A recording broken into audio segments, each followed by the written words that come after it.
Berjumpa lagi bersama dengan saya, Mr. Sorchan, di dalam channel pengembangan kepribadian atau mentoring self improvement. Konteks besar kita adalah tentang membangun kesuksesan, melejitkan prestasi kita, bukan hanya mengandalkan satu unsur, yaitu talenta. Perlu ditambahkan 13 unsur, 13 pilihan. Kita tiba pada pilihan yang ke-12, yaitu tanggung jawab. Tanggung jawab dapat memperkuat talenta kita. Tidak ada hal yang menambah otot bagi talenta seperti halnya tanggung jawab. Tanggung jawab meningkatkan talenta ke level yang baru dan menambah staminanya.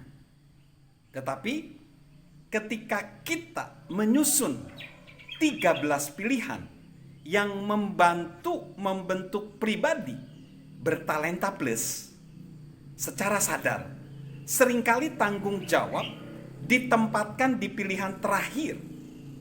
Akibatnya talenta menjadi lembek dan kita gagal menampilkan diri kita yang sejati, dan kita takkan pernah menyadari potensi kita. Sangat menyedihkan bila seseorang yang gagal bertanggung jawab, betapa menyedihkan dirinya bagi orang lain juga, bagi sesamanya juga. Penulis dan editor Michael Korda mengatakan, kesuksesan berskala besar menuntut Anda menerima tanggung jawab. Dalam analisis terakhir, satu kualitas yang dimiliki seluruh orang sukses adalah kemampuan bertanggung jawab. Jika kita menginginkan kesuksesan, pilihlah untuk bertanggung jawab.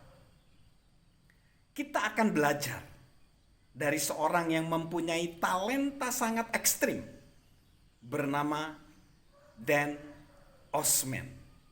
Dan Osman adalah seorang pria yang berusia pertengahan 30 tahun yang mencatat rekor sebagai pemanjat tebing profesional yang sangat handal dan dapat melakukan hal-hal ekstrim yang luar biasa dan memperoleh pengakuan dari Guinness Book of Record karena prestasinya yang luar biasa.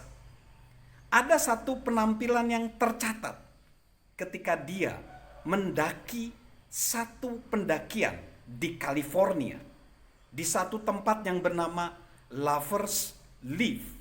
Rute yang dia tempuh adalah Bears Ridge atau raihan dari beruang. Sudah jelas nama ini sangat ekstrim dan itu diberi angka 5,7 sistem desimal Yosemite. Yang dimaksud apa? Bila melebihi nilai 5 berarti harus melibatkan gerakan-gerakan teknis dan alat-alat pelindung untuk menghindari jatuh. Pendakian harus dilakukan terbuka dan ada keterampilan wajib yang harus dimiliki, yaitu keterampilan tingkat advance, yaitu seperti layback, underclying, evangelical hammer, dan luka yang serius bisa menjadi resiko dan kematian sangat mungkin.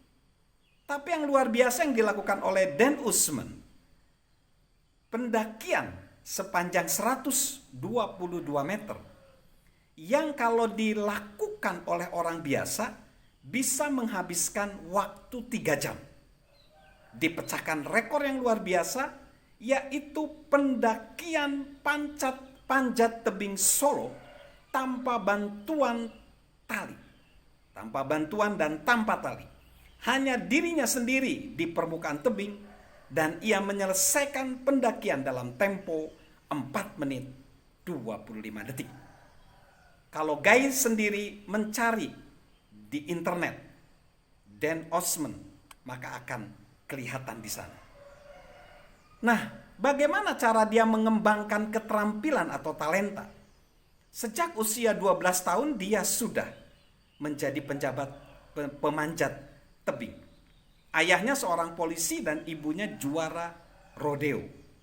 Osman juga keturunan kesatria samurai. Sejak bocah, dia udah belajar kungfu dan aikido, seni bela diri Jepang yang meletakkan nilai tinggi pada keseimbangan, pengendalian dan penghematan tenaga. Osman memerlukan waktu 8 tahun demi menjadi pemanjat ahli. Dan menurutnya itu waktu lama. Tapi ia berkembang menjadi pemanjat tebing berkelas dunia dan ahli di dalam menggunakan peralatan.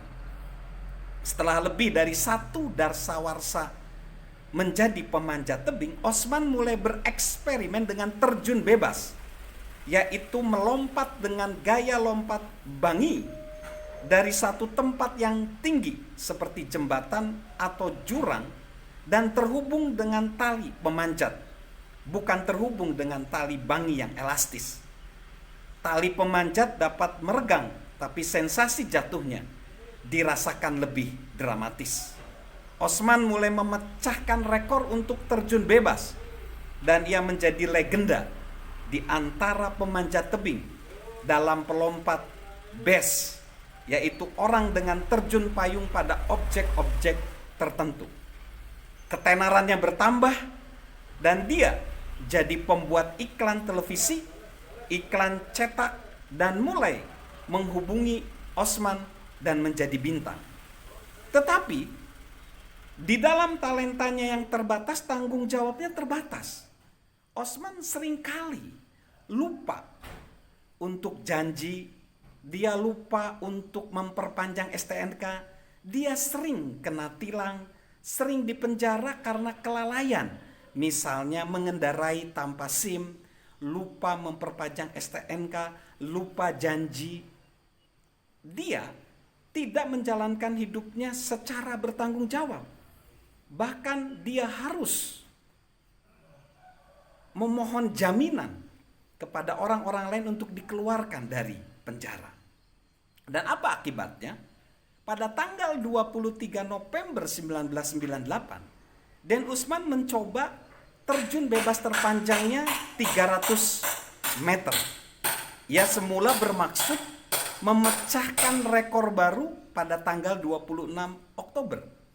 Ia udah mempersiapkan peralatan pada Yosemite Leaning Tower dan melakukan beberapa terjun bebas menengah hingga 270 meter. Kemudian ia mendapat telepon dari Emma, anaknya. Putrinya menangis. Ia khawatir pada keselamatan ayahnya dan akhirnya dia harus pulang. Tapi 2 hari kemudian dia balik ke Yosemite melanjutkan penerjunannya, tapi ia ditahan polisi karena hal-hal yang ia lalaikan.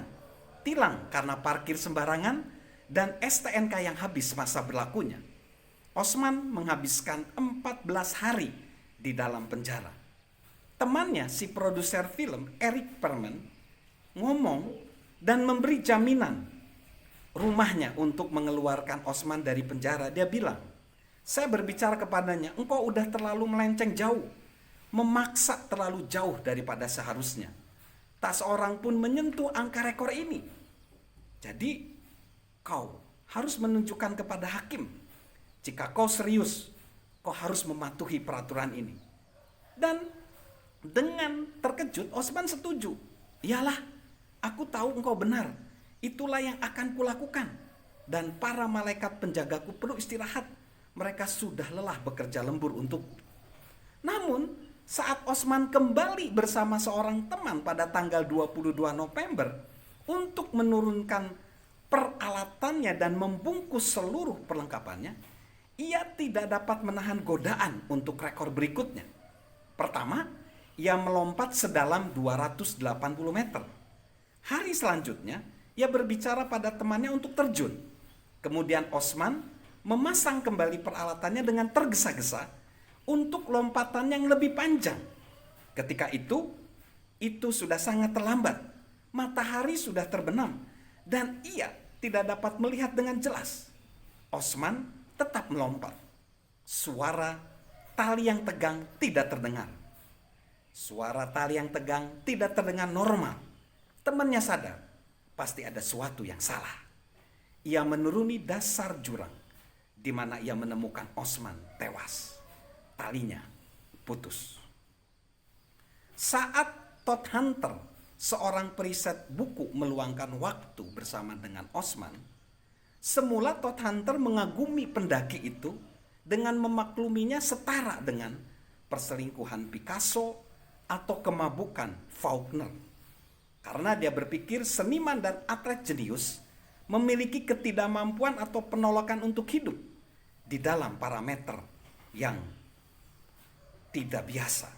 Namun ketika Todd Hunter menyaksikan bahwa banyak tindakan Osman yang gegabah, sudut pandang Todd Hunter mulai berubah. Ia menulis gini, ada banyak profesional dan sukarelawan yang dengan sadar dan sering kehilangan nyawanya untuk alasan bermakna. Banyak dari mereka seperti Osman menyokong keluarganya. Seraya menyaksikan lompatannya dari jembatan, saya terkejut untuk pertama kalinya karena kecerobohan Osman yang teramat sangat dan karena resikonya yang tak terhingga. Talenta dari Dan Usman luar biasa. Hanya segelintir orang di dunia yang mampu melakukan apa yang dikerjakan Osman. Anugerah fisik Osman setara seperti Michael Jordan, Tiger Woods, atau atlet lain yang fenomenal. Tetapi kurangnya tanggung jawab telah membatasi hidupnya dan akhirnya membunuhnya. Memang sebuah tragedi. So, kita akan bahas di segmen berikutnya bahwa talenta yang luar biasa harus didukung dengan tanggung jawab. Salam memiliki tanggung jawab, karena itu memperkuat talenta, dan salam sehat dari saya, Mr. Sorjan.